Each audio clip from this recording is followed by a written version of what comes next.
Hello and welcome to FPL Have a Beer, where I invite you to have a beer with me while I chat FPL by myself or with other people. Please like if you enjoy the video and subscribe to support the channel.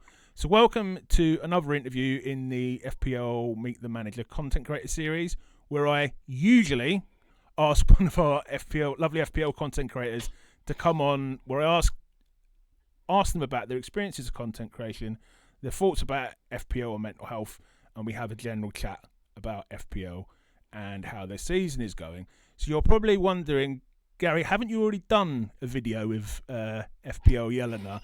Yes, I have, and as awesome as it was, we're doing something slightly different here today. So basically, I'll just be honest with you guys and say I have to get all my videos recorded until like the second week of February, like a month in advance, because I'm really, really busy at work. So basically, to fill in a spot, I reached out to Yelena and asked her if she would basically be me for a video and interview me for my interview series. And Yelena, thank you so much for saying you would. How are you? Yeah, I'm very well, thank you. Pretending to be you, I should have worn a hat or something to be a bit more convincing. Yeah, a bit of stubble. Actually, I haven't got any stubble at the minute. Yeah, I could have whacked something on, some eyeliner. Have you got your beer at least? I do. I'm ready. That was the part that I was organised with. Awesome. How was your Christmas, New Year? We're recording this on the 4th of January, by the way, just for transparency. Yeah, it's still very recent. It was very good, thank you. Very relaxing. A lot of family time, a lot of food, a lot of drink. So January is going to be a bit of a detox month. Okay. Especially financially. There's a lot going on. Thank you for breaking it, the detox, at least for tonight. For the Anytime, anything for you. Okay. So obviously you came on the channel, Yelena, last month. Thank you so much for that. So if anyone actually wants to listen to Yelena talking about her lovely self, please go and check out that video. This one's going to be about me. And thanks so much again for coming on, Yelena. That's actually the second most popular video on the channel now after my tier list. So, Yay! So it was great. Okay, so what we're going to do here is we're going to do a quick reset and switch our positions, and then Yelena is basically going to be me for the rest of the interview, the interviewer, and I'm also going to be me. Or we'll see how it goes. It was confusing. We'll see how it goes, Yelena. Hello and welcome to the FPL Have a Beer channel, where Gary asks you to have a beer with him while he discusses FPL. In this 14th interview in the interview series, I'd like to welcome onto the channel probably the most attractive male FPL content creator out there, in my opinion. Gary definitely did not push this into a set introduction. I'm now reading for the first time. This is my honest opinion. FPL Have a Beer is here. Gary, thank you so much for coming onto your own channel. I'm honoured to be in your presence, as always. I'm guessing you get that a lot. Funnily you say that, Yelena. I do actually, and thanks for mentioning that part about me being the most attractive male content creator out there. I do completely agree. I think it's very big of you to say that, considering you're in a relationship with Az. He's obviously a very good-looking man himself, but it's probably like the Brad Pitt, George Clooney contest to who's the best looking in the 90s, where of course George Clooney, aka me, came out on top. But yes, it's an honour to be on my own channel, Yelena. I've got to be honest, I've been chasing, my channel's about 3 months old now. I've been chasing a lot of the big guys, yourself obviously, Let's Talk FPL, Andy, Harry, Focal, Az. But the biggest fish I wanted to catch was me. So to have me on here is very, very exciting. And it's nice as well to have a high quality guest. It is, and I definitely didn't overscript that part. Yeah, there is nothing scripted in this whatsoever. Like I said, own free will. Yes, Yelena, so I'm not sure if you're... Yelena's not got a long list of questions, and I haven't made too many notes on the questions by any... Yeah, this is all on a whim, completely freestyling the whole thing. So I'm not sure if you're familiar with the format of the show, but usually we start with a general introduction. So I was wondering if you could tell me a bit about yourself. So things like, where did you grow up? Who do you support? What are your first memories of football? Things like that. Yes, of course, yeah. And it's a good way of starting the interview. I'd probably do something similar myself. Yeah, so I'm from East London, Yelena. I wouldn't call myself a Cockney. I probably am a Cockney. I'm in East London. I've lived in a couple of other places down the years. I lived in Brighton for 10 years. Is that where Ed is from? I know No, his dad was from there. Oh, okay, Yeah. okay, yeah. So I love that. I did my degree and my PhD there, and also lived in Derby for a while. But now I'm back in London, so I spent most of my life in London. So I originally supported, and I'm going to put it in quotation marks, Tottenham. Interesting. Because basically my aunt, when I was about 5, she was mad about Tottenham, and I think she was just desperate to take a kid with her. So basically, I wasn't even into football, so she just kind of told me, along with my mum, that I supported Tottenham and forced me into a kit. Like, me and my brother hated football. Then thankfully, when I was about 6, she had a kid of her own, so she kind of gave up on trying to convert me to football. And then, because I wasn't really into football then, I kind of went out of it until I got back in on my own accord when I was about 11 or 12. And that, I think I might have said this on the channel before, that was when, you're probably too young to remember this, Yelena, almost certainly. This was the 94, 95, 96 season. How old would you have been then? Yeah, I was born in 94. 94, well, there we go. I shouldn't have asked you, I've just asked your age. And basically, Man United and Newcastle were at the top, and it was Kevin Keegan and Alex Ferguson. So, like, Newcastle had... this was the season before they signed Shearer. It was like Ferdinand, Beardsley, all these really good players, Ginola. It was either them or Man United, because I was basically glory hunting. And I chose Newcastle. And obviously 30 years later, Man United have won a little bit more than Newcastle have. So yeah, and it also leads to everyone saying, "Why do you support Newcastle? Like, is your dad from Newcastle? Is your, what's your link to Newcastle?" At which point, I always have to say, "I was a glory hunter, and I'm not even a good glory hunter because I chose a team that haven't won anything."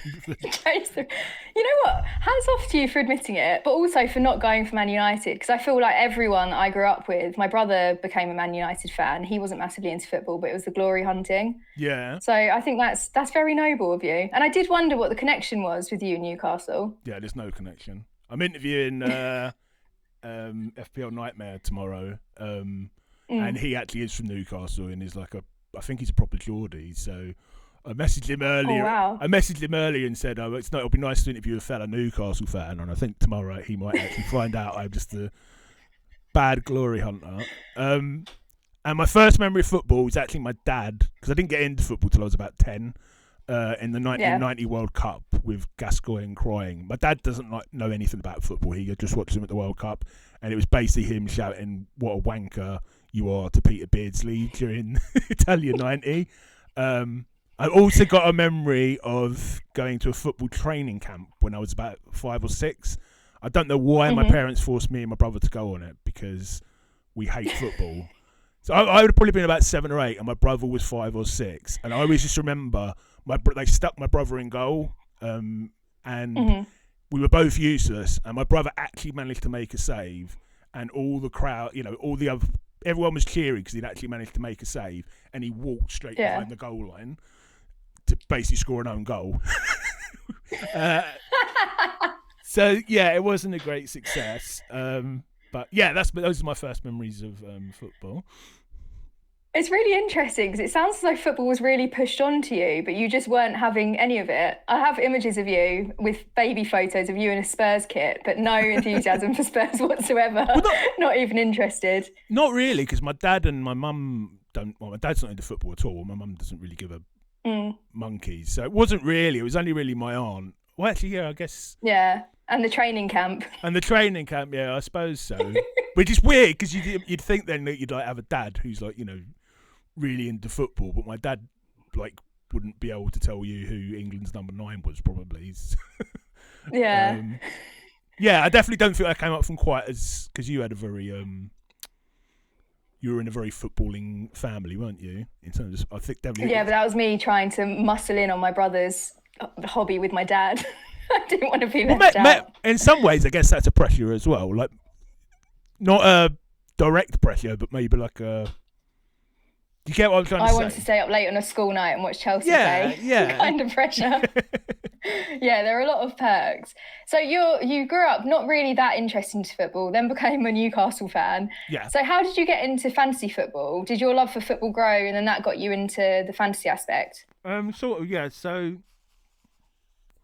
another story. I don't know whether I should tell it or not. This is on my long list of ranty stories to go.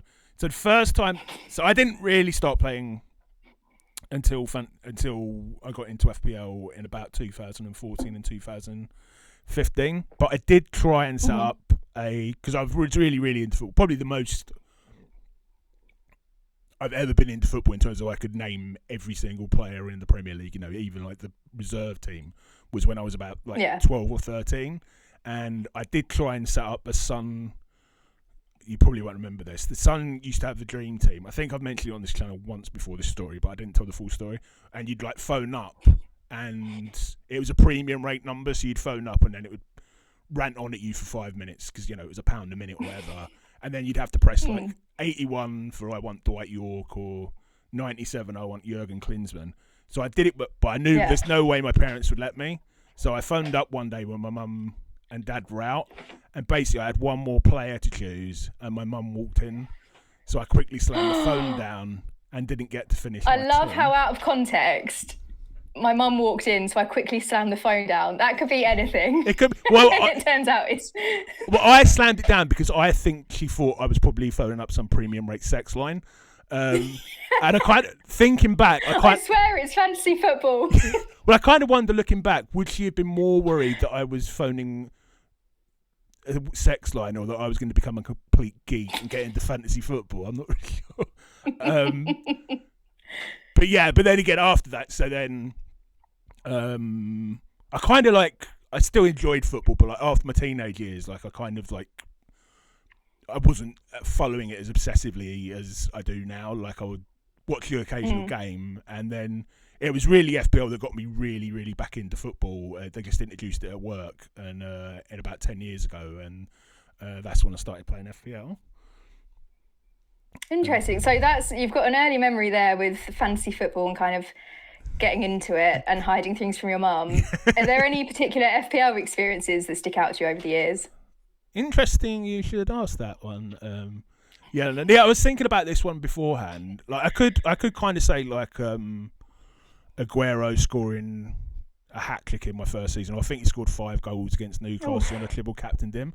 But actually, the memory that sticks out to me most. So I was living in Derby. The first year I joined, I was in a Derby mini league, and my dad came down to visit me one weekend, probably about mid-season. We were just sitting in the pub one afternoon, and as I say, my dad's not really into football, but there was an Everton match on in the back, like Everton versus Bournemouth or something, and I owned Ross Barkley, and I hadn't captained him or anything, but I just found myself, I wasn't really listening to what my dad was saying. I wasn't really listening, not in a rude way, but I was so desperate to see what Ross Barkley was doing. And I remember when I was thinking back to that, kind of like, at that moment, I kind of knew 3 things. Like the first thing was that I really cared about FPL. The second thing I kind of knew was the game was going to get me completely addicted. And thirdly, that, I think it's one of the best parts of FPL is it gets you interesting games. I wouldn't have given an absolute monkeys about what was happening in Everton versus Bournemouth, but it kind of gives you that whole, you care, don't you? Like about stuff that you would never care about. So that's my first memory. And I thought it's nice. It's kind of like one of those memories that almost isn't a memory, but it just kind of encapsulates how great FPL is in lots of ways. Definitely. I think the moment you're out with your dad focusing on Ross Barkley, that is definitely a sign. It's interesting as well, because I think it's one of those moments that makes you realise how much the game means to you, but also the moment where you can probably look back and go, that's when I started to lose all this time to this fantasy football game.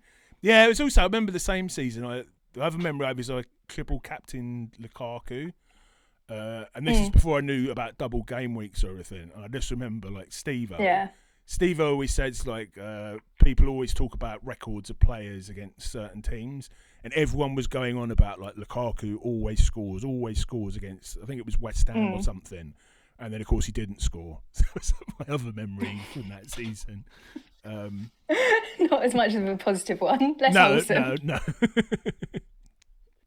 So you obviously have a huge passion for the game. When did you decide to go from just playing FPL to content creation? Was there something specific that inspired that? Not at all. So for me, Yelena, that was only 3 months ago. Actually, less than 3 months ago. It was about 10 weeks ago. And basically, I'll just be honest about how it came about. So I'd wanted to make YouTube content for a while and just hadn't. I'd always see things like I'd just watch a TV series or a film, and I'd think, let's go and record a YouTube video on that. And then I'd go on YouTube, and there'd already be 50 million videos.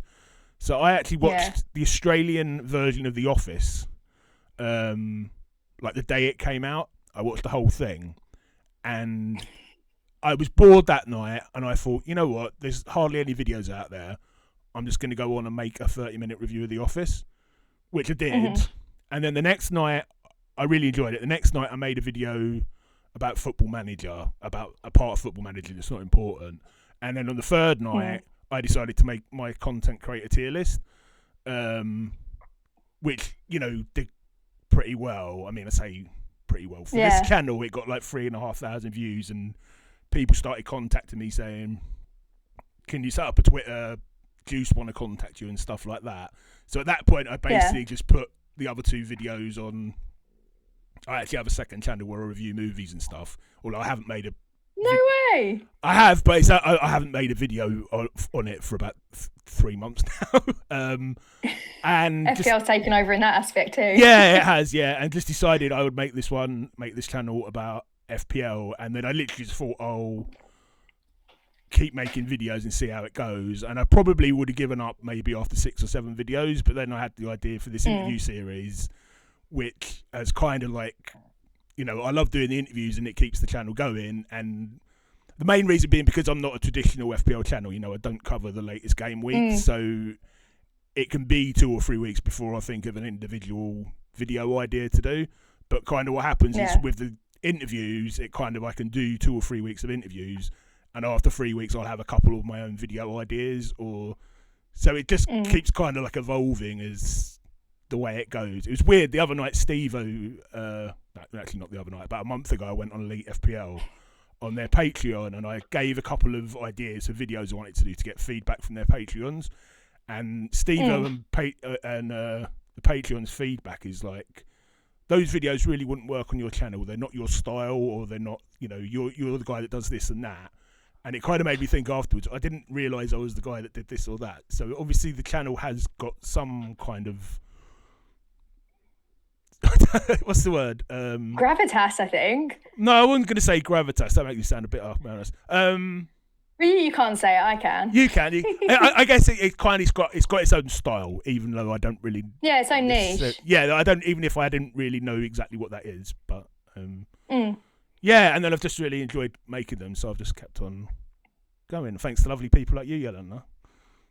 Well, I think this is entirely unscripted, but your channel, it stood out to me because when I saw the tier list, I thought, oh goodness, because the Juice chat was going, saying, this guy doesn't like our content, he hasn't watched it yet. And then obviously they invited you on and it's all different now. I'm sure they'd be ranked much higher. But I loved your channel, and I still do, because it's so unique, it's so effortless, and you're such a lovely guy. And I think you've got this loyal following already, which, considering you've only been making videos basically for a few weeks, and you've already got people coming back, pushing out your content, it says a lot about you, and it says a lot about the content as well. And I think the whole FPL content creation, if you want to make videos that are team selections and players to watch, and you've got a great rank history, all that kind of stuff, go ahead and do it. But it's such a saturated market. So having a channel like yours that comes along really makes a difference. And I think everyone actually wants to switch off from, these are the differentials you should target, or this is what you should do, to actually just getting to know managers, getting your opinions. And the fact that you don't hold back on your opinions as well, I just really like, because I feel like you could come out with some outrageous opinion, but I'd accept it because you're so likable. Oh, so, thank you. as long as it wasn't too wild. It's just really refreshing content. I'll just note to the viewers, they'll have seen the tier list probably by the time this comes out, where I've ranked Yelena as a D. So, she probably wouldn't be saying all these nice things if she... Yeah. I only said that for that 50 quid you slipped me. But obviously, you've only been doing content creation for like I said, a few weeks. Yeah. So what have your early experiences of content creation been like? Really good. I mean, I know usually you would ask what the early experiences are compared to later ones. I mean, obviously they're kind of like the same because I haven't been doing it for that long. I'd say the only thing that has really changed, like I'll talk about what I like and what I dislike in a minute, because then you're going to ask me about that as well. It's almost as if I know the script of the questions you're going to ask me. You're a mind reader. It's that psychology degree. But the tech side of things is the thing that's kind of it's not really changed, but that's kind of, you learn it. I'm guessing you're the same. Like you kind of like, not that it's like super duper complicated, and people like I was telling you before we started recording, like FPL Nightmare's been really helpful. Like he showed me how to use DaVinci, which is an editor, and Resolve. Yeah, made like a 10-minute video teaching me how to edit that. You know, so like just different people helping me and like learning that stuff. So that's kind of. But apart from that, yeah, I guess I haven't really learnt anything else yet. It's just me drinking a beer and talking to people or talking to a camera. I think content creation as well is a nice way to get embedded in the community, because when I started, I had Ross offering me advice, producer James from Juice, when I was asking how do you stream live, or that kind of thing. And a lot of people come out, and I think it's such a supportive community, and it's nice seeing that side. And then gradually, like you've got your new microphone now, gradually you just start getting new bits of equipment, and yeah, look, that sound quality, smooth as anything. We hope so. I'm going to have to listen back to this. The thing is, because this mic's actually better, I stopped. The other one I used to have to hold here all the time. I take it away, and it's not that good. But anyway, yeah, definitely. Can I ask you something? Do you know? I'm sorry. James from. I think this would be right to ask. Is he actually like part of the FPL Juice team? Producer James? Yeah.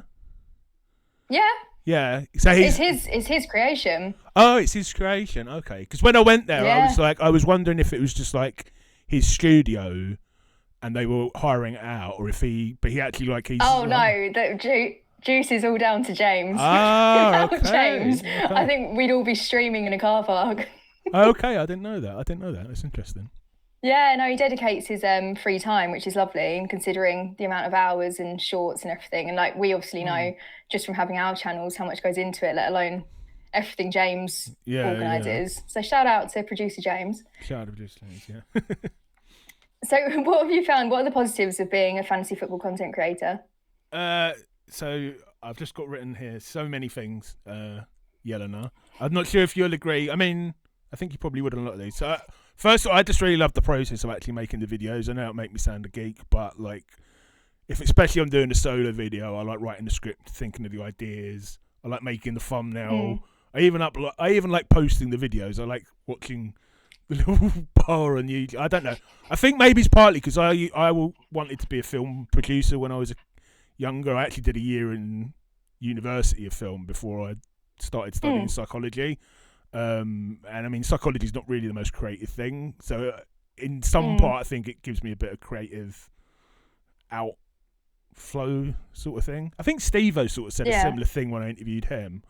But the other thing is like the wonderful community, like yourself, just everyone. Like it's really weird. Like you make your first video, and then I made my first video, and then within like a week, I'd been invited on Juice. I know that didn't happen for a couple months later, but it's just because I got so many guests, and like Steve-O had me on Elite FPL like a week later, and then then when I created the interview channel, or the interview series, I was like, I wonder who I'd just be able to get on a few people, and like, I mean, the amount of people I've had come on, you know, you obviously being the star of all of those, as reflected in the fact you're until Praz's show gets released. Sorry.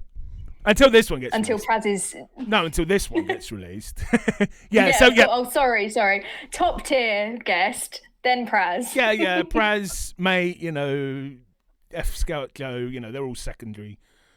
But just so many amazing people, you know, as he's hopefully going to come on soon when I've finished this work period that I've got. Raptor said he'll come on. Just like so many people, and you know, it's just incredible, like to come on to like a tiny little, and this channel still is tiny, but like when a lot of people were agreeing to come on, I had like 40, 50 subscribers. Like it's only like 200 or 300 at the minute, but so yeah, it's just amazing people giving their time up, and then just like the experiences of like doing other people's channels and going on Juice and stuff is just great. Yeah, and it's just amazing as well, like people watching stuff you do, like whether or not it's like some of the videos I've done have got like 90 views and a few have got a couple of thousand, but it really doesn't matter. Even if it's only 90 people watch a video, like the fact you've got someone listening to you talking bullshit about fantasy football or stuff you're passionate about, it's really nice, isn't it? I'm guessing you must feel the same way about like people. Yeah, definitely. Yeah, and I think because when I haven't done any live streams for ages, when I was streaming, if 100 people were in the stream, I thought, oh my goodness, 100 people are sitting here listening to me live. What is happening? And I think you can get a bit overwhelmed by it. So goodness knows how Harry copes when he has 5,000 on a deadline stream. But I think one of the good things, and it shines through in your channel, is that you are just passionate about it and you love it. Because I think if you get into any kind of content creation on YouTube looking for 10,000 views every video and to hit the ground running, you'll burn out, like you'll lose steam. And I think it was quite telling before we went live or before we started recording, you were saying, I'm really, really busy. Tonight's my only free night. And I thought, oh, that's so interesting. Tonight's your free night and you're choosing to record a video for your YouTube channel. Whereas if it had become a slog, you'd go, tonight's my free night. Oh, I just need to switch off. But it's nice to know that this is your version of switching off. Yeah, I got some really good. I interviewed Steve-O and Joe on the same day back in November. That up till that point, I was literally making videos and releasing them instantly. Which, particularly as I said, for a channel which probably is quite niche and it's difficult to think ideas on, was obviously not sustainable. So then they basically said to me, only release once a week, release at a specific time, which I've generally stuck to, and that makes it a much more enjoyable thing then. Like I've got like 3 videos recorded at the minute and I'm like, can't wait to release them because it's kind of like and it's great, and then rather than trying to rush into it, it just makes it much more enjoyable then when I get to like talk to lovely people like you or Nightmare tomorrow as well. Yeah, definitely. Would you ever think about live streaming again? Yeah, I would definitely want to. I think once Az and I are planning to move later this year, we're going to get a proper studio kind of set up. Well, once that's good to go, back to London. Okay. Which I'm really excited about. I thought you were in London. No, we had a brief period of time. I moved out of London last January, moved to Hertfordshire with Az, and then we've had a run-in with a neighbour. So we're planning to move as soon as possible. Yeah. More on that when we're not recording. Not living there. Yeah. Yeah. I'm looking at the questions. If I'm about to ask you a question, I'm not interviewing you, am I? Well, we've covered the positive things about being a content creator. What would you say the negatives are? Not a lot, really. Literally, the only thing I could say. I mean, obviously, I'm not. I mean, the thing that everyone answers when I ask them this.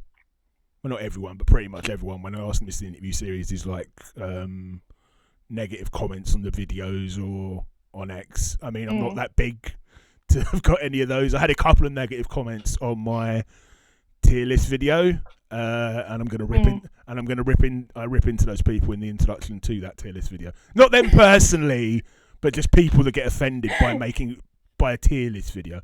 But other than that, anyway. You found out where they live, their occupations. Yeah, I'm going to dox them. But I mean, that wasn't really. I mean, it was more negative about the video rather than me. I guess the only thing is, I do think maybe a little bit to begin with, I was having a bit of. Obviously, I can't compare myself to Steve-O. He's been doing this for 10 years or whatever. But I know you've watched my interview with him. He said a bit about that content creator addiction, like wanting to do it all the time. And I think I had that a little bit early on, and I made 1 or 2 videos which will never see the light of day because I just realised they were shit, and I was just recording because I wanted to. But that's kind of because now I'm staggering the videos, and giving myself other things. Well, at the minute I'm too busy with work to making the videos anyway, but that's really helping because it's meaning that I'm not getting that itch so much. And the other good thing is I do have the movie review channel, which has only got 12 subscribers in a minute, but I kind of plan then if I do get loads of free time again, I'll just keep making one video a week for this, maybe two, and then I can go and make reviews on that channel instead. Not to invade all your channels, because I am now interviewing you on your own channel. Yeah. But can we please do an interview? We can discuss movies on the other one, because the conversation we're having about The Substance before this, I could have kept chatting for about an hour, but we had to record. 100%. I don't think your name might have quite the allure in the movie review genre as it does in the FPL genre. Think so. But yeah, that'd be great. That'd be great. I was actually thinking about, I don't want to go too much off onto a tangent, doing something similar to what I'm doing here, but with YouTube film reviewers. Like, I don't know how much you watch, but like, what's his name? I'd never get him on. I'm thinking about the big reviewers, but there's one video channel I've been watching for years. No one will have heard of it, probably, called Off the Shelf Reviews, which has got like 44,000, and I'm absolutely in love with those two guys. So if I could get them on the channel but that's for another day. I'm kind of basically planning to do that in the summer when the FPL season is off, because I don't think we're allowed. That's a good idea. We're not allowed to make content then, are we? I think is there like a ban on YouTube from? Yeah, the cartel has said there's fines and threats. That's good though, because what you were saying about the kind of content creator itch, at least then you have something to get you through the summer as well, rather than doing kind of content that maybe isn't necessary. Yeah. And also it's quite nice probably to have a bit of a break from FPL. Yeah, it's the only thing about making movie reviews that I'm trying to it goes a lot more work goes into those videos. Like, I'll send you, I'm not should I say the name of the channel? The channel is called Have a Beer Reviews, I think. There's only you're keeping with the theme then. Yeah. Well, I was thinking I could have, a politics channel with beer in the title. Yeah, I just saw it. So literally, I've got 3 reviews on there. But the last one I made was a review of some obscure zombie movie, and you have to like get footage, and not that I'm saying it. It's a lot more work, basically. It's a lot easier and a bit more fun making these ones because I can just turn on the camera and talk to yourself or whatever, Anyway, I'll stop ranting about that. I'll stop ranting about it. So we now know about your whole business plan to take over the world with your different Have a Beer enterprises. So how did you come up with the Have a Beer name? Right on cue, he has a beer. Love it. I guess if you could define me as a person, FPL and Have a Beer would be two of the up there with the 2 key descriptors that you would use. Yeah. So, that's pretty simple how I come up with that one. Mine would be like FPL have a giant tub of blue cheese dip, which isn't quite as catchy as FPL have a beer. Dip? What's that? Oh, I love blue cheese. I like blue cheese. Yeah, what do you mean by blue cheese dip? Just like a dip when you have buffalo wings or something. Oh, okay. Yeah. Always get a side of blue cheese. Yeah, no, I had tons of blue cheese over Christmas. I think I put on like about £6, probably mainly for cheese. So have you ever been recognised out on the street as FPL Have a Beer? I imagine, like the Beatles and Take That before you have to hide from your many female fans on a regular basis. Now, I'm not saying that was scripted, but I don't think I would have necessarily gone for the Beatles and Take That. Who would you have chosen? It would have probably been more One Direction. I didn't realise how big they were until that guy died the other month. I know. Like my students, 2 of the girls didn't come into lectures because they were so upset. And then I looked up, they had like 5 #1 singles in America, and I couldn't believe it. They were massive, absolutely huge. Yeah, it shows the differences in our age, probably, Yelena. But yes, you would think, Yelena, this may be a slightly scripted answer, you would think that I would have many screaming fans, but amazingly the answer is no. I have never been recognised out on the street. I'm sure my many female fans, such as yourself, must exist, but I'm assuming they're all agoraphobic and never leave their house, because I can't think of any other explanation why they haven't been chasing me around. Can you think of any other explanation, Yelena? I cannot. Well, I am in charge of the FPL Have a Beer fan club, and we've decided we don't want to get your ego too big. So we see you, we send pictures of you in public on the group chat, but we try not to draw too much attention to you. Okay, that does make sense. So we're there, we're in the shadows. You're in the shadows. Okay. Keep an eye out on the thing. Slightly more serious and getting more kind of into the theme of your channel, we'll go to talk about FPL mental health and mood. Mm-hmm. So before I ask you about your experience of FPL mental health, I know you do some research into this topic. Can you tell us about how you got into that and what the research has showed? Yeah, sure. So I am actually going to look at my script a little bit here because we're talking a bit more seriously. So I'm a psychologist by trade, Yelena, as you and some of the listeners may know. Specifically, I lecture psychology at university. So basically, in my last job, I was bored with what I was researching. So myself and a friend, I'll give him a shout out, Jamie Churchyard. He was my best friend at university. We decided we wanted to research something we actually, not that we weren't interested in what we were researching, but it can get very academic. So we just decided in the pub one night we were going to do research into FPL and mental health. So we contacted Fantasy Football Scout to ask if they would advertise our studies, and basically told them a couple of study ideas they had, and they said, "Oh, it's interesting you can say that. We advertised a study like that last year." So we were like, "Oh, bollocks! Like it's already been done." But they gave us the names of the people who did the study last year, who were Roz FPL Raptor and his research group, which is kind of led by a guy called Luke Wilkins, who's lovely. And they were amazing. They said, "We'd love to do research with you." And we've kind of been doing research with those guys since then. So, yes, that was really nice. So in terms, we've done a few studies. I think there's probably 4 or 5 studies that have come out between their research and our research. So I won't bore people with going into lots of academic details. I do have a video on the channel called FPL Tips for a Psychologist where I actually talk about this in more depth. But essentially, to summarise, the research sort of shows the bits that would be the headline bits would be the more you invest in FPL in terms of your time and in terms of your money, and I'm thinking there in terms of like sites that involve more gambling. Is it Fan Team? Yeah. If the more you invest in terms of your time and the more you invest in terms of those sorts of things, the more negatively it's going to affect your mood, but also it will positively affect your mood. So I guess it's like what you'd expect, really. If you're really into something, if you do shit, you're going to be annoyed about it, and if you do well, you're going to feel good about it. Also shows like the more you spend comparing your team on things like FPL Live Rank, the more you check your team on Twitter and you compare it to... I can't stand that, by the way, just to go on a rant. I've only had a Twitter account for a month. But every time I sign in there, I do only follow FPL accounts. All I see are people's FPL teams. And I'm just like, I don't care. Like, I don't know. What do you think of that? It just annoys me. I mean, I'm in the unfortunate position that I am dating someone who will check their team every 5 seconds during a game. Like a kick, like there's one kick and then they're checking their rank. And it drives me mad. I much prefer, because I'll sometimes have people message me saying, "Oh, how's your game week going?" And I'm like, I don't know. Well, yeah, because I just won't check my team. But don't you have to do it for your vlogs?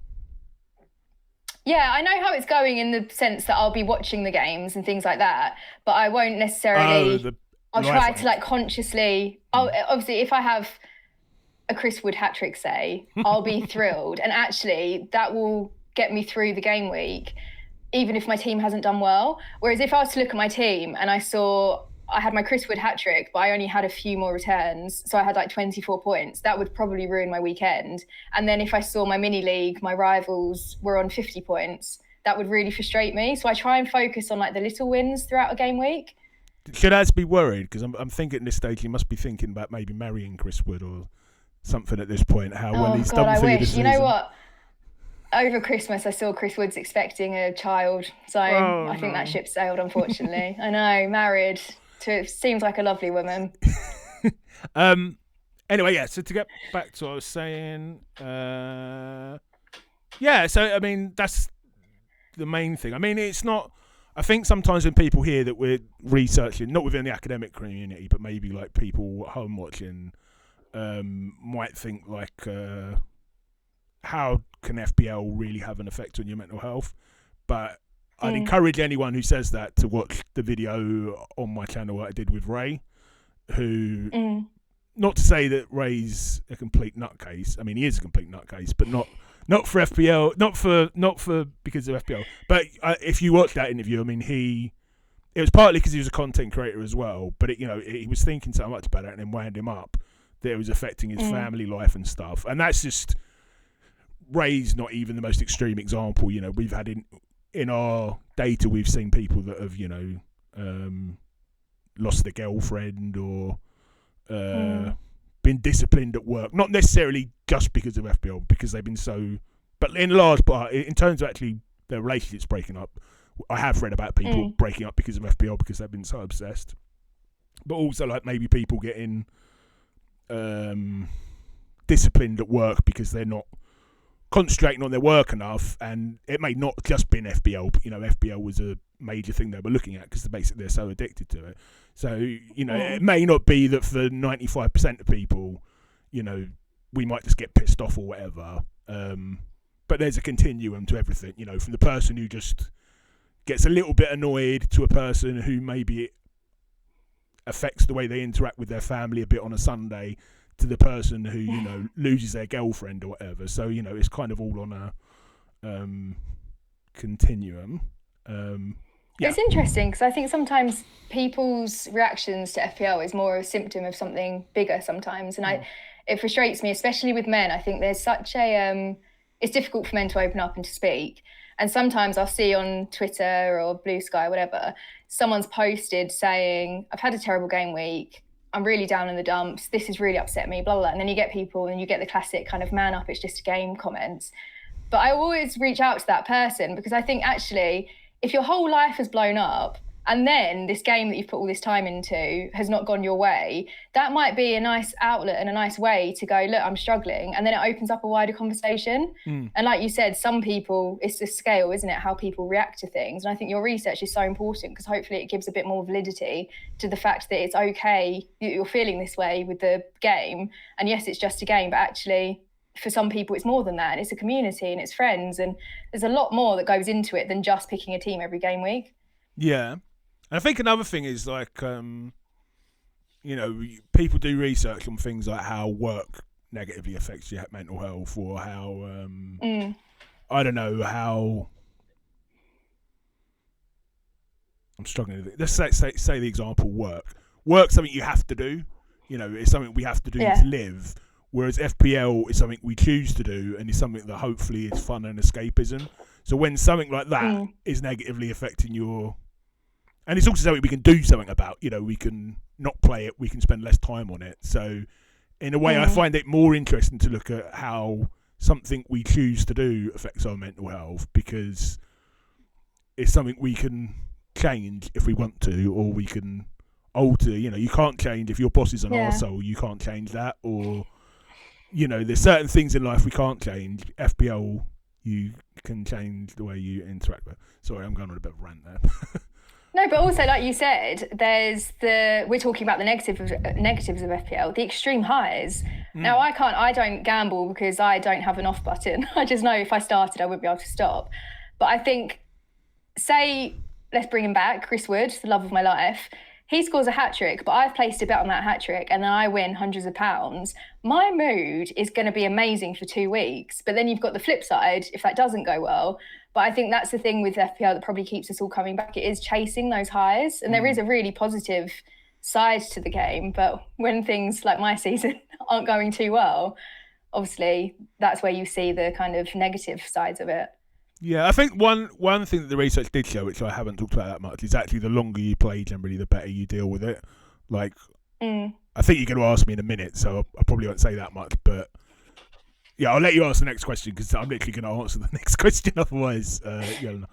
Well, thank you. Well, before I get to that, I actually wrote a note, and I know you've already said this, but to any viewers watching, I would massively recommend watching your video, which is titled FPL Mental Health Tips from a Psychologist. I think for anyone, whether you can cope really well with the game or not, it's really interesting.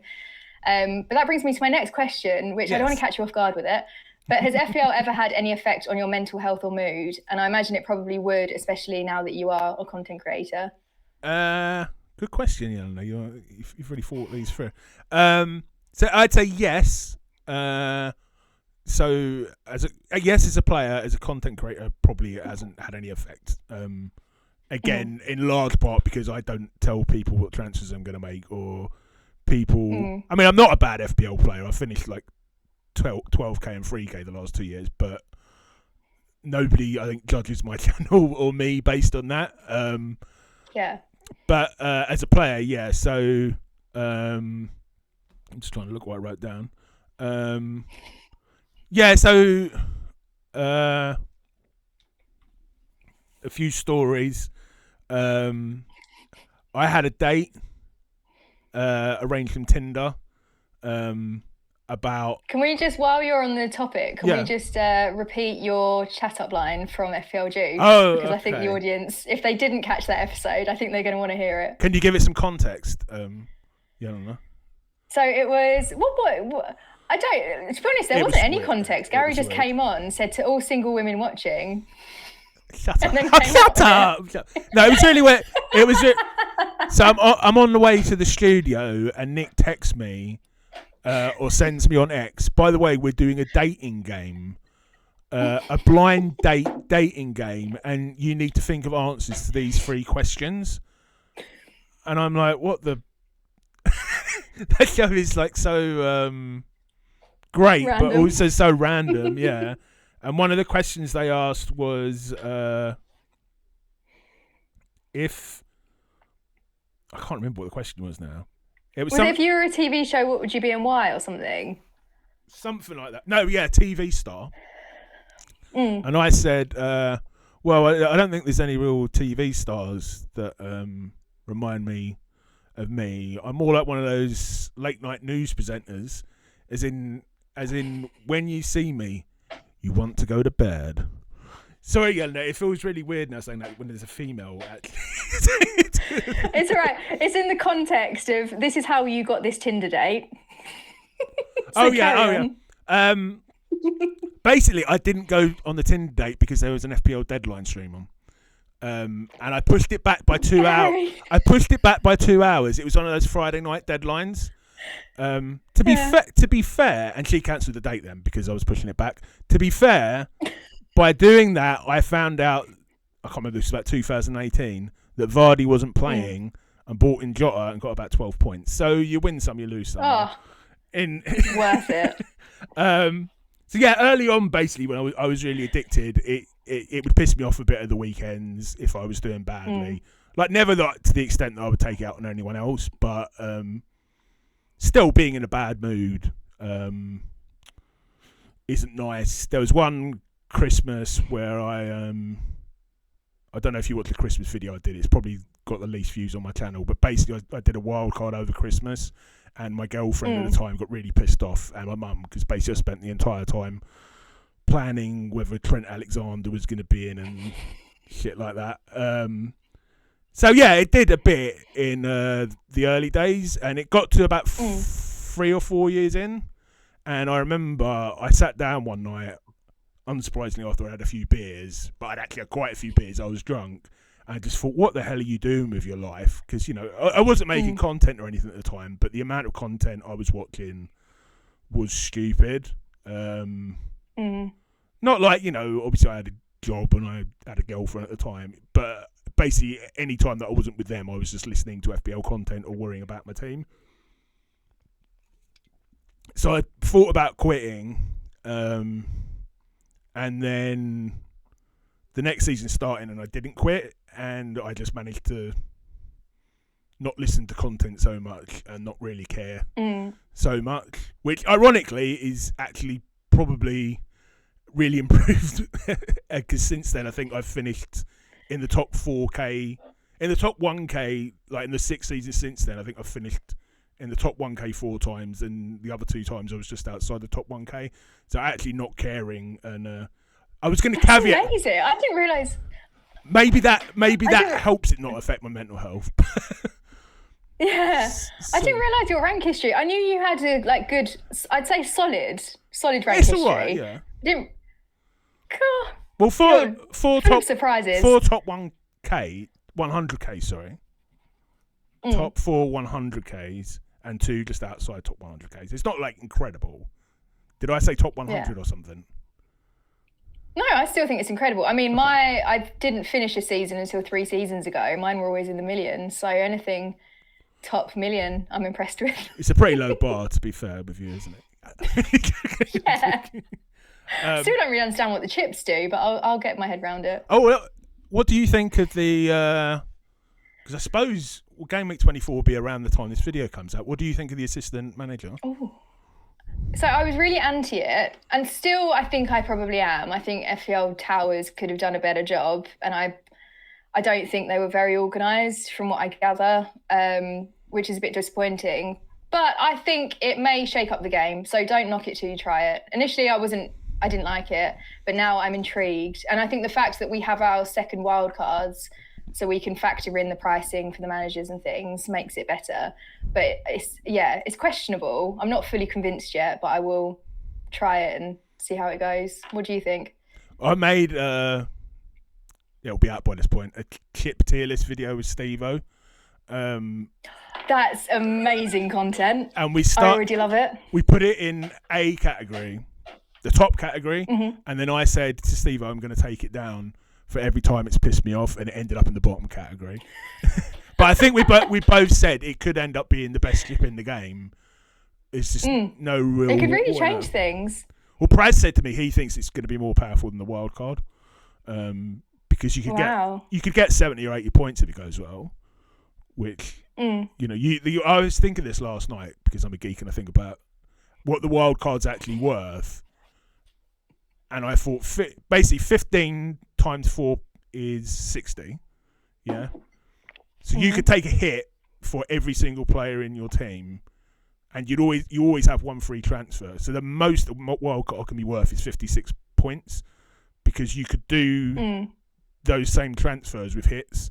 And I'm glad we're talking about this actually, because I thought about that last night, and I thought, when am I going to get a chance to say that on a video? Now's your time. Yeah, but the content creator chip could be worth more. So yeah. But then, is that a good thing? No, that's a good way of thinking about it. But is that a good thing? Because then you could go from the other argument that someone could just get really fluky and choose the right manager and then win the mini league when they've been underperforming compared to anyone else. I mean, I suppose it's good for crappy players. Like I can't think of anyone I would. Imagine if I beat you this season because of my assistant manager. I'd be so happy. I do feel sorry for people that are in the kind of top 1,000 or like doing well this season. Yeah. Because it does have the ability to really come back and kind of haunt them. But then I think realistically any chip could do that. So we just need to think bigger, be creative. Although I've been creative this season, that's gone terribly. So it's gone well in terms of your channel, maybe just not in terms of your team so much. Yeah, it's great content at least. Can I ask? I know I already asked this off air, and this will probably seem out of context to anyone who's watching because this is a month later. Why did you turn into Shrek and a KFC chicken in your last video? Yeah. Maybe you could say what video. I'd like to correct you. Go ahead. I'd like to correct you because it was actually the Grinch. The Grinch. What did I say? Oh, sorry. Shrek. I'm a bit offended by that actually, Gary. We'll have words about that afterwards. Although the Grinch has a big belly, doesn't he? So it's all the same. It was my video. I can't remember what the title. Oh, the title would have been I benched Chris Wood, but someone else got me points and I can't remember who it was. But I was feeling sad filming it, and I was at a friend's house in the garden and I couldn't get good lighting or a good background. So I used a Snapchat filter to try and cheer myself up. And it did work, because when it came to editing, I was seeing myself dancing as a chicken, speaking very seriously about how awful my team was. So that was just the Snapchat? You didn't use any editing or anything for that?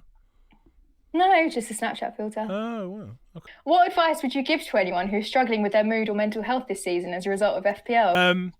Good question, Yelena. What was the question again? I've completely lost. What advice would you give someone? What advice would you give? Okay, yeah. So, serious mode. I'm going to take the tips that I did in that Tips for Psychologists video and just repeat them again, because they are kind of what comes from the research. So, limit the time you spend, and they will kind of reflect what other people said on the channel as well. Limit the amount of time you spend engaging in FPL, especially if you're having a bad game week. I'm having a terrible game week this week, so I've not even looked at live rank or anything. You know, they benched Odegaard. Why on earth? Why? Do you know why they did that? He's never been benched, has he? Just anyway. No idea. I thought he was the most solid replacement for Saka, but they benched Tottenham benched Son as well. I know he did come on. He came on in the second half, didn't he? But yeah, but those two. I don't know whether maybe he caught that bug and was feeling a bit rough or something. Maybe, so they would. But then they wouldn't put. Cautionary. But then they wouldn't even put him on the bench, would they? They just think. Anyway, yeah. Yeah, that's true. Yeah. So just limit. You know, I won't look at anything FPL related tonight. And you know, if you're having a bad game week, I would say watch the Sunday videos. Like, I actually enjoy watching Let's Talk Candies.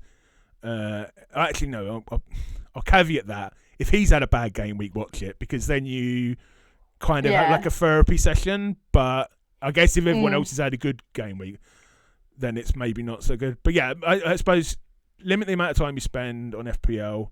Don't check live rank, FPL live rank, especially if your players are doing badly. I'd say even if they're doing well, don't look at it, because sometimes you might think you have a great... Say Saturday goes really well and you look at it and you think, oh, I've gone up 300,000 places. And then on Sunday, you look at it again and you're on the same rank that you were to begin with.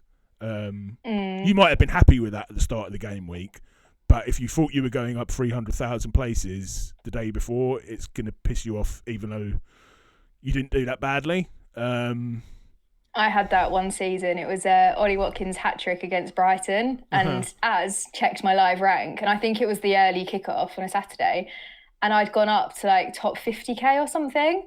I was so excited, and then by the end of the game week, I maybe made like a 50k rank increase, and I was back in the hundreds of thousands. Yeah, it's really annoying, isn't it? I like it as a tool, but it's a tool that I think has to be used in moderation. Yeah, don't spend too much time on X again, particularly if you're doing badly for the same reasons. And if you're like me, I just don't like going on it anyway. I won't go into politics. Generally, if FPL is affecting your mental health, don't play fantasy football for money. You know, because I think kind of FPL can be sort of like a gateway drug into FPL fan team and even gambling itself, possibly. I know that's somewhat controversial thing to say within the community, because I know some people don't believe that, but you know, if FPL is if a free game is affecting your mental health, don't start betting or playing a fantasy football game that involves betting. And step away. You know, there's more to life. You know, if it comes to it, quit like Ray did. You know, he said, or have a season off. You know, he said that it improved his life immeasurably. And I'm not saying that's the case for most people, because most people won't get to that extent. Most people just, you know, stepping away for a couple of days and limiting the amount of time you spend on it will be fine. But if it keeps going, yeah, I'd give up. You know, if it was really if I wasn't enjoying it and it was really not having a bad effect on my life, I'd just give up. I know that's... Yeah, definitely. Where would you say the point is when someone should... I'm trying not to make this too depressing, but, you know... Should step back? Yeah. I think probably if you find... I think if the game week ends and then say it's Monday and you're still annoyed and upset, and then it's ruining relationships with people around you and it's kind of holding you back in life, I think that's probably a time to go, oh, maybe I'll take a week off and then see how I feel, and maybe take it kind of gradually to see how much of an impact it's actually having. But I think like what Ray's done is fantastic. And what's really nice with Ray is he's still so involved in the community despite not playing. So it's nice that he's still got the kind of perks of FPL, but he hasn't got the stresses that were getting in the way of his everyday life. Yeah. And he still has a Telegraph as well, doesn't he? He still plays the Telegraph. Yeah, he's smashing that, isn't he? He loves it. Yeah, he loves it. I think... So come. I think what you said as well, like Andy, Let's Talk, is so good to watch on a game week when you haven't done very well. Even if he's done well, he's not the kind of content creator to brag and be really smug about it. No. And then another channel, Elite FPL, have really helped me this season not take FPL that seriously. Because I was watching one night, and I think Jason was planning to take a -16 or something crazy. And then Steve-O just rants. And did you watch Steve-O's watch along? No, his Match of the Day challenge. I did, yeah. I did. A few weeks ago. That was just the best content I've ever watched, because the hope in his eyes when he thinks something's happened and then it hasn't. And I think it's that kind of, it's just relatable, isn't it? And it's nice to know that even though you might go onto Twitter and everyone's got green arrows and everyone's got the same template players that have done well, if you haven't got those players, you're not the only person. Like, there's so many other players out there that will be in a similar, if not worse, position than you. That's what I keep telling myself anyway. Did you watch their game week preview last night? No, I didn't. It was one of the most hilarious things. They spend 75% of it talking about UFO conspiracy theories and 25% on FPL, if that. It was insane. Jason's I didn't listen to the whole thing, to be honest, because I was working. I was like listening in the background. But Jason had watched some sort of documentary on Netflix, and it was great content. I think the chat was just on about UFOs as well. It wasn't like one of those ones where the chat was going talk about FPL. When they started talking about FPL, and there were some comments in there like, join next week when they will be talking about the moon landing conspiracy or the existence of It was really funny. See, that's the content I enjoy, though. You get to know people. I mean, Ross today was doing, after the deadline had passed, he was just chatting to his viewers, and then he set up a poll, and it was, what do you suffer with? And then the choices were constipation, diarrhea, a mixture of the two, or none of the above. And then he was working out how healthy his viewers' bowel movements were. Why don't, sorry for the viewers, it's about our context. He put out a tweet the other day about FPL therapy. Who do you think I should have on FPL therapy? And someone replied, why have you not had a female guest on there yet?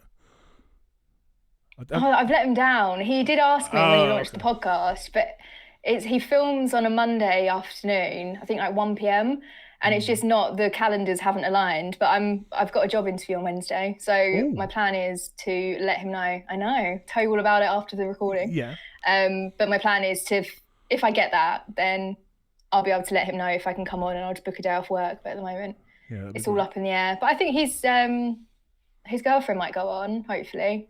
And Raptor, if you're watching this, FPL will have a beer is always available. Lurking around East London. Yeah. With his fan club in the shadows. Yeah, that's why I went to Queen Mary Uni all those years ago. It was to catch a glimpse of FPL have a beer.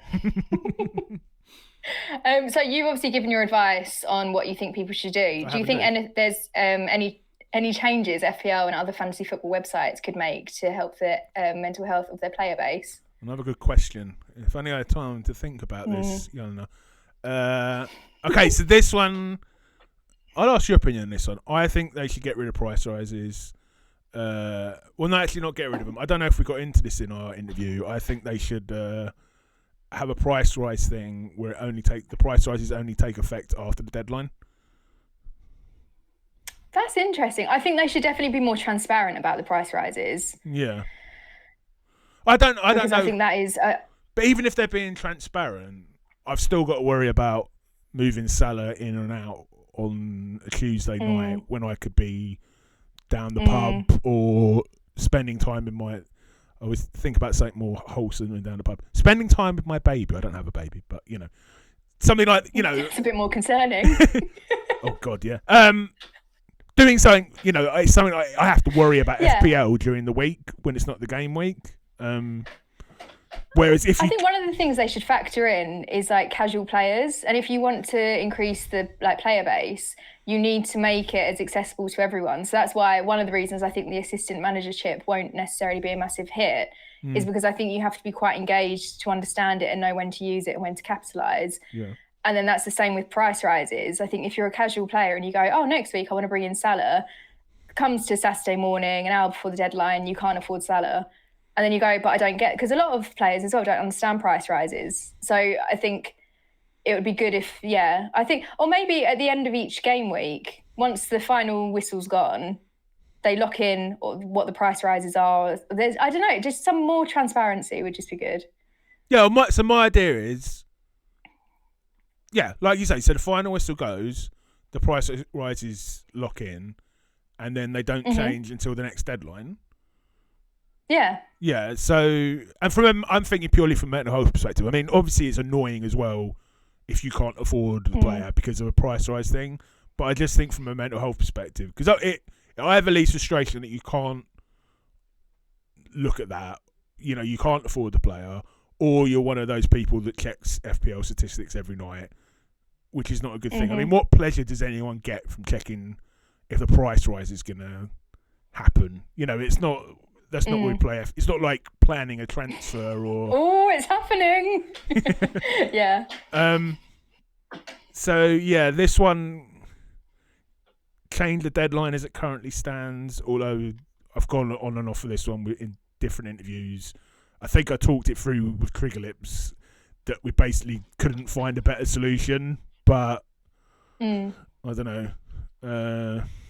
Can I say congratulations on your Trigger Lips award? I did message you. Oh, thank you. That is a very, very big honour. Best chat show. It's gonna have gone up even more now that you're the interviewer, Yelena. I mean, it's if you don't win next season, you know why. Well, I'm kind of like, how can I top that? Maybe I'll have to put myself forward for a content creator award, even though I made a whole video slacking off the content creator award. Some sort of warning for games, especially fan team. I mean, I'm guessing, I've never played fan team. I'm guessing they probably have a gamble responsibly thing on there anyway. But, you know, I mean, I kind of put this question in the general interview series questions because I thought it would be an interesting thing to talk about. But ultimately, it is down to you as a player. We can't change what FPL are going to do. We definitely can't change what gambling websites are going to do because it's all about money. So really, we have to look after ourselves, I guess. But yeah. But it would be nice if they maybe took the mental health base of their players, or at least gave it some consideration. Excuse me. Yeah, I think just an acknowledgement. I mean, TikTok has, if you've scrolled for too long, it will give you a little advert where it's a person on their phone and then it just says, you've been scrolling for quite a while, why don't you take a break? And that's a very passive suggestion of, you've just been glued to your phone for an hour or 2 hours. And it would be nice if fantasy football did have something like that. And I think with your idea about the price rises, where we were talking about how people should just take a step back and remove themselves from the game, at least that would give them a solid kind of Sunday night till Saturday morning. You don't have to worry about the game. You don't have to think about it. So it would be nice to see a bit more from FPL on that side, and especially where mental health is such a big thing and so many football clubs are talking about it and everyone's being a lot more open about it. It would be quite nice to have that acknowledgement and then potentially some changes. Yeah. I don't know whether or not, I mean, I'm thinking about doing a video. It's one that I've not fully, it's one of the ones that got shot down actually when I mentioned it on the Patreon Elite FPL. I can't remember if I mentioned that in the video before we were talking. But anyway, the video idea was basically to email FPL with all the ideas that have come across in this interview series and see whether or not I get a response. Oh, that's interesting. Maybe, because I can make a video of it and then I can either make a video saying FPL ignored me or with their response. But the interesting thing is I went on Radio 4 and talked about my research, and 2 days later, like I've got a professional LinkedIn profile as a lecturer, 3 people involved in the main, I think the head of FPL and 2 other people within the FPL community added me on LinkedIn the next day. Oh, wow. It was weird. They haven't messaged me. They haven't contacted me at all. So I don't know if it was like, we need to keep an eye on this guy, or... Yeah, they're tracking you already. Maybe, or you know, we're here being... I don't know. It was just a bit... It was just really weird. Like, so I don't know. I mean, it's interesting though. Hopefully you've got their ear. Maybe. I mean, maybe I'll send them a message on LinkedIn. Maybe I could get them on the channel. No, yeah. I'm going too far now. Well, actually, now we know you've got some FPL folk really tracking your moves and following you, should we give you a bit of time to brag about how is your season going? Oh, how is my season going? Yeah, so just... And we're filming this game week 21? I'm not sure. 2021? I think it is. It's around that time. 4th of January. Arsenal just drew with Brighton on the Saturday night we're filming this, didn't they?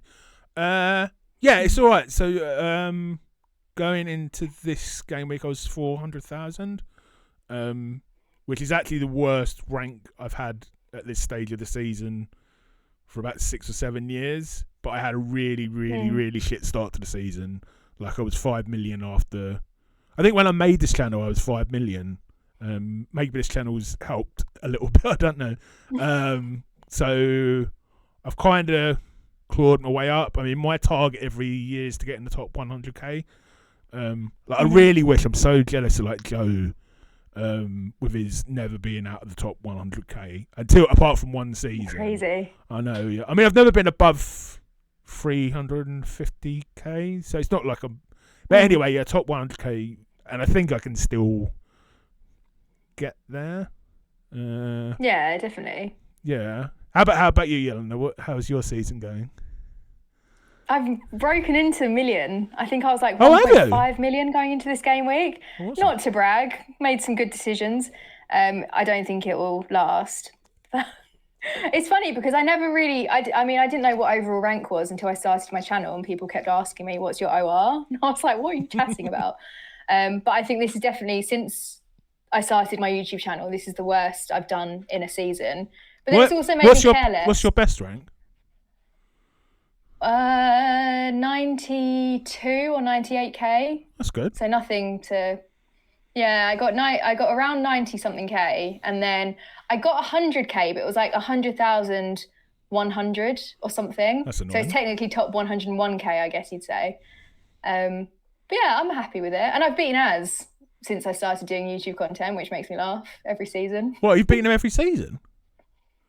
Since I started YouTube content, yeah. Wow. Yeah, he hasn't played. Yeah. He hasn't had great seasons, really, has he? Did he finish 400,000 last year or something like that? Yeah, it wasn't. I daren't ask what his overall rank was last year, but last year was one of those really annoying ones where every 50-50 decision went against him. But I think he's doing better this season. But I think Mark's winning out of the kind of black box duel. But obviously, I'm not the best FPL player, so I would be absolutely honoured, and I'd miss out on a massive opportunity. And again, this isn't scripted at all. But I would love to ask for some general tips on how to have a good FPL season. So what would your general advice be? Okay, so I've made some notes for this one, Yelena, because yes, I don't often talk about actual FPL advice on this channel. So so the first thing I would say, Yelena, is everyone should play the game the way they want. Actually, yeah, I'm reading that from the script, but I do agree with that. Like, if you want to make early transfers, make early transfers. If you want to take minus 16s and be 10 million in the world, like Jason from Elite FPL, do that. But I go, according to the script, by 3 simple rules.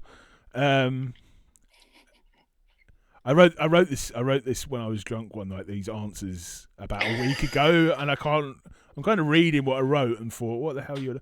Okay, first one is, don't make too many early moves. I don't know your take on this. I mean, I've gone like... Nick Triggerlips, who, you know, is one of the greatest players of all time, has come on my channel and said he loves early moves and makes them all the time. I don't, because I like to get as much information as possible, and I would take that for a couple of 0.2 million. I would take the team news over that over time. And I said this somewhere the other day. I can't remember where I said it. Team value is vanity, points are sanity. Do you know who that quote's from? Oh, do you know that quote from? That's no. Fantasy Football Scouts Joe. You could have passed that off as yours. I thought, God, the eloquence when you're drunk, if you wrote that. But that's one of my. He comes out with some great metaphors. Swords versus shields was one of his. Yeah. He comes up with some great metaphors. So yeah, that would be the first one. Have a process in terms of making your transfers, deciding who's captain. So I basically have a Word document that I go through every week, which is like the first thing. I make my transfers always on a Friday usually, sometimes on a Saturday if it's a later deadline. And it's like the first thing is like write the next game week in my diary so I don't forget it, and then check FF Scout for the predicted team news. Check FPL review, see what that's predicting. Usually I've got an idea in my head of who I'm going to transfer in, etc. Anyway, but just check that none of this is going to upset the balance or make me think twice. I have a spreadsheet to check, the player I'm transferring in, who their fixtures are going to be. And I won't go into any more detail, but I have a process which takes me about an hour every week that I go through. And I go through that same process every week on top of listening to whatever FPL content I listen to in the week. Obviously, that process, and I finished 12k last year and 3k. So 12k 2 seasons ago and 3k last year. So the process is sort of working. If all of a sudden this year I finish 2 million, I might tweak that process. But if the process is working, and I change the process every now and then. So I always used to captain the most popular captain, whoever was the most popular rated captain on FS Scout in their vote thing. And then I suddenly realised that was okay, that was fine, but I could get higher captaincies elsewhere. So now I generally look at the suggested odds and things like that and base it on a mixture of things, but I don't just follow the crowd sort of thing. That's interesting. And I think as well, if you're going against the crowd, you only really have yourself to blame, because one of the worst things that I ever do is I will have a transfer in mind, go on Twitter, go online, see everyone's bringing in this player or captaining a player, and then I'll go, oh, actually, maybe I'll just play it safe and follow the crowd. And then the original one does well. And that really annoys me. Whereas if I just go with the original one and they blank, I'm not as frustrated because I think, well, it was my decision and I have to own it, kind of thing. Sometimes, yeah, there was one, it really would have gone against me the other week because I was going to captain Palmer, and then I heard Let's Talk FPL Andy just say this isn't the week to go differential, and so I went for Salah, and that was when he scored like 20 odd points against Tottenham, and Palmer blanked. So I don't know. I mean, it is such. So some of these decisions are such. But if you follow the process, then that kind of sort of, as you say, it takes out it depersonalizes it a bit, because you can say, well, that's the process, and obviously you can change the process. What, out of interest, Yelena, what would your process be? I wish I had one. Mine's more, I'll see how I feel at the end of the game week, have players or transfers in mind, and then Friday check kind of team news, see if there are any injuries, and then if I think on a Friday night I will make that transfer, I'll wait till Saturday morning and make it. But what I used to do was make a kind of, I wouldn't think about transfers all week, or I think I was going to roll, and then Saturday morning would come, 10 minutes before the deadline, I'd randomly be like, oh, I'm going to bring in, I don't know, Pedro Porro. And then I'll bring him in, but with no logic behind the decision. And then it wouldn't go well, obviously, because it was just a real kind of knee-jerk reaction. So I'm trying to, I've got 3 free transfers as it stands. So I'm rolling a lot more this season. But I'm also not doing very well.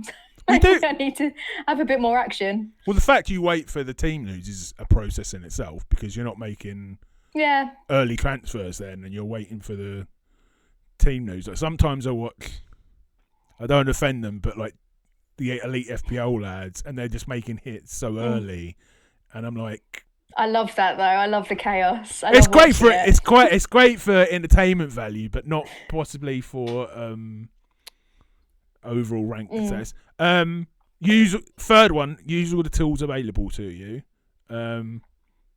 Don't follow them blindly. But as I said when I interviewed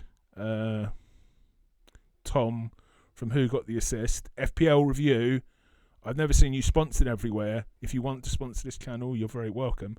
I love FPL Review, and I always use that to check I don't use it to tell me exactly what transfer to make. But what I will do is see what transfer it wants me to make and see whether or not that, if it has a bet, really, if it comes up with something that I haven't thought of and is a much better idea than I have thought of, I will do it. And I'm not ashamed to say that. Often it won't do that. It will just say, maybe I'm going to score a point less if I make this other transfer, but I want to make that transfer because I've looked at the stats or whatever. But I think not using tools like that is just detrimental to your. It's a bit like I'm a lecturer. There's a lot in academia at the moment about students using AI to help them with write their essays and stuff. And it would be a bit like me saying, I'm not going to use AI to, obviously students shouldn't use AI to write their actual essay, but to help me write my essay, I'm just going to use Wikipedia. I'm just going to use some outdated system because, and I think that's kind of the same with people who won't use it, refuse to use these tools because the world, either because they're a traditionalist or they think it's like cheating or something. But FPL review is not a horoscope. It can't see into the future. It's just a tool to help us. What do you think about those tools? I really like the comparison you've done between AI and FPL review, because I think with AI sometimes I'll use it because I'll phrase something, but then I'll say, is there a way that you can condense this or just change the kind of tone or something? And then it might come back and I'll go, no, that sounds too flouncy. I'll just stick with my original wording. And I think that's the good thing with FPL review. You put your team in, and there are times where I see the suggested transfers and think, no, that makes no sense whatsoever. I'll stick with what I want to do. But then equally, like you said, it will give you, because I like how it comes out with the different lines. So you can go down all these different paths and kind of explore and think, well, I was going to make this transfer this week, but if I wait a game week and bring in this player, I can make that next week, and that aligns with review. So I think it is, and I think I know the criticisms around using the AI tools, but in some ways, because the FPL review wildcard teams and the team at the start of the season looked ridiculous and then went on to do so well. And I think your rank you'd be flying right now if you just followed FPL review by exactly what it said. It wasn't actually that great this season, Yelena. In the last 2 seasons, it's been really good, but this season it was kind of. I've been tracking someone. Have you? Okay. Their team, they've done review every game week because I've been looking at their team and then suggested transfers, and they've been doing it. This is me with my detective. So they've followed exactly what FPL review suggested, including the original team. I'm not sure. I feel like the original team. It was the original team as well. Let me discuss with my sources, because potentially they put together their own team initially. Yeah. But then they followed FPL review. But I'm sure it's been a straight transfer for transfer. Shall I tell you a series I'm thinking about doing next season, Yelena? Yes. Okay, I'm going to give this one away. And if you wanted to, I'm looking for a regular co-podcast host. It'll only be 1 hour a week, Yelena, but you'd be welcome to be that podcast host if you're up for it. Think about it. I'm not pressing you now. But anyway, it would basically be man and potentially man-woman if you were the co-podcast host versus machine. And I would basically do what we just said, like get FPL review and get a team to follow that and follow the same transfers. I think Hub do the same thing. I did a series. I think it was last season on my channel. It was only for 3 weeks, but it was me versus Hub's AI, and I got their wildcard team because it was during the season, and then did what the suggested transfers were. And then I think I beat it 2 weeks in a row, and then it beat me on one of the weeks. But it was really interesting because that was what I was going to say about review. Yes, you're copying a machine, but actually when you look at the team that it puts together, I think that's a risk in itself that you're going with this kind of mad team. And I think it was a Haaland-free team from what I remember at the start. And then everyone was saying, oh, that's ridiculous. Why would you go without Haaland? But then look at how things have transpired with Salah. That was this season? So, yeah, it was this season. Okay. But yeah, I found it interesting. I mean, it's not the way that I'd want to play because I think I'd just get bored and I wouldn't put any thoughts into my transfers, and I'd probably forget about deadlines and things because I'd be a lot less engaged. But I think everyone should just play how they want. And if you enjoy using tools, use them how you like. Because I'm similar to you. I'll look and see if it kind of corresponds with what I'm thinking that game week. But I don't use them too religiously. I mean, I don't know if this is a chicken or the egg situation, but if you actually correlate with what most content creators say with FPL review, they're very, very rarely not aligned. Now, whether or not, I'm not saying all the content creators are copying FPL review or that FPL review are following the trends of the content creators. It's probably because the data points that way. But I almost feel like if you're following what the content creators are generally saying in terms of advice, you're almost following FPL review anyway. I don't know. Yeah, I get what you mean. I think I would love a world where content creators maybe didn't show, I understand it's the appeal to watch them and understand what they're doing, but maybe didn't show their team, and then we could see how different people's teams were without that influence. Because I think sometimes, I mean, Az had someone the other day ask him for advice, and it was an A or B question, as answered, and then it turned out the other option was the preferable one, and they scored more points. And this person came back to him and was like, "Oh, cheers for the advice. Last time I listened to you." And Az was like, "What do you want me to do? Like, I can't look into the future." And I think sometimes people rely too much on other people to make their decisions, and maybe, but then I suppose it depends what the end goal is. If the end goal is a good rank, use the tools, because FPL review guaranteed will beat me this season. Whereas if you want to get more opinions and things and then make your own decisions, then content creators and YouTube side of things are probably better to follow. But a mix of the two is nice.